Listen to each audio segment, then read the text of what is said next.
guys, this is Jeff Stanek with Figured Out Baseball. The last time I really tweeted about something recruiting-wise, it got a lot of attention and got some negative feedback, so I want to discuss that a little bit. The last thing I tweeted was about using your Twitter profile as a recruiting tool, and my suggestion was to stop retweeting the videos and tweets from all of your buddies so that those take up your whole timeline. Now, I know that you can just click on the media button and you can just see the media that someone posted, but I think that you shouldn't take up your whole timeline with those things, and here's why. The biggest negative feedback that I got from that were people saying, oh, if you're just posting about yourself, you're being selfish. You're not being a good teammate. If you're a good teammate, you'll retweet what your friends are doing, what your teammates are doing. That's a total load of crap. And I'm going to tell you why. There are like 5 or 6 people that responded to my tweet, with saying that was terrible advice. And my response to every single one of them, there's only like 5 or 6, and my response to every single one of them eventually became, if you applied for a job, are you just sending your resume, or are you sending the resume of 10 of your closest friends who would also be a good fit for that job? When you are going for a job interview, are you just going yourself, or are you taking a van load of people with you who all are you're going to go in and say to your potential employer, I want you to interview these people as well. Of course you're just sending your own resume. It would never even dawn on you to send someone else's resume. Of course you're just going for an interview by yourself.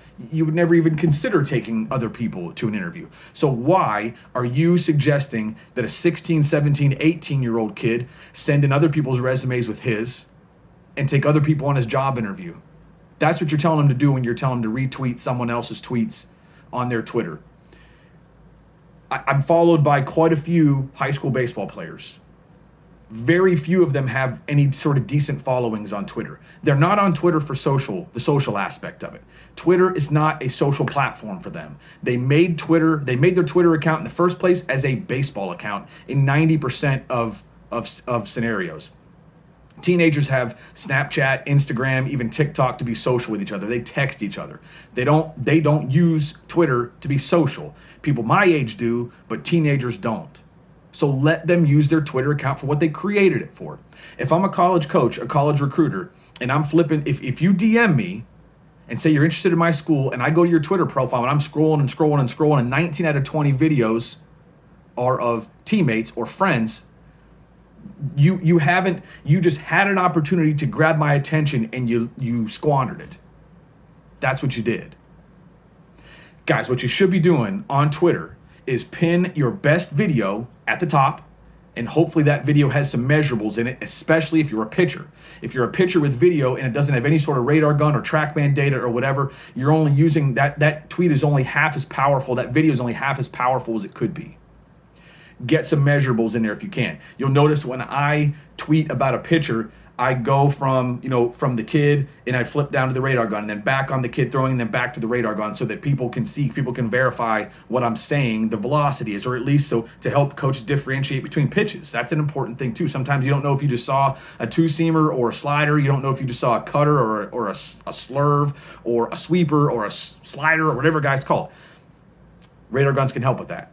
Okay, if you're a hitter as well, somewhere at the top of your video, you would like to have something with some measurables in it if possible, but get your best video pinned at the top, and then your timeline should be filled with a bunch of other stuff from yourself.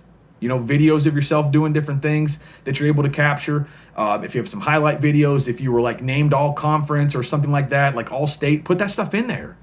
That should be like easily accessible for me to see as a college coach. It shouldn't take me, I shouldn't have to scroll a lot to see that kind of stuff. And I'm sorry to say that here are some things that college coaches will never say. College coaches will never look at your Twitter profile and say, wow, this guy's a great teammate and a super unselfish kid, because all he does is retweet things about his teammates. A college coach will never say that. Second thing a college coach will never say, if he sees your Twitter profile as all you, it's just videos of you, accolades of you, maybe a retweet of a team post saying, hey, the team won today, and the star of the game, the player of the game was Jack Smith through 6 shutout innings, and you're Jack Smith. A coach is never going to look at that and say, wow, this guy's selfish.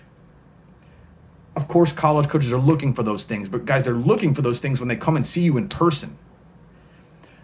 Coaches are going to decide whether you are selfless or selfish, a great teammate or a me guy, an I guy. They're going to decide those things. They're going to figure those things out, A, when they come and see you, B, when they talk to your coaches, and C, when they spend time with you when you come on your visit or on phone calls with you or on Zoom calls with you.